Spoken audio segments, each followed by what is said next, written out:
They say there's a market in the oldest part of the city where the stalls never close, and some sell more than goods. That night, under a crescent moon and swaying lanterns, a ruined merchant wandered in with nothing left but his name.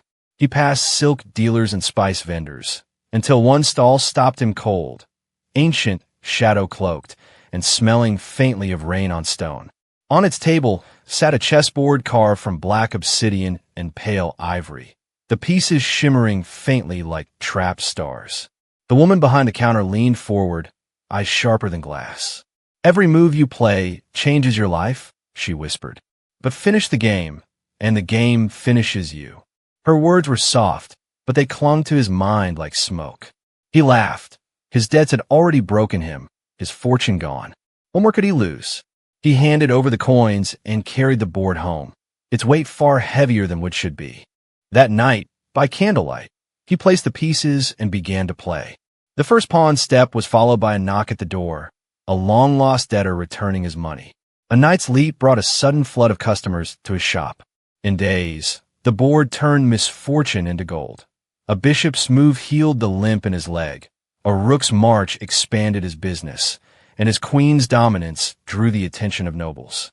The merchant began to live in the glow of victory, moving the pieces with the fever of a man convinced he could control fate. But with each game, the air around the board grew colder, heavier. He didn't notice at first.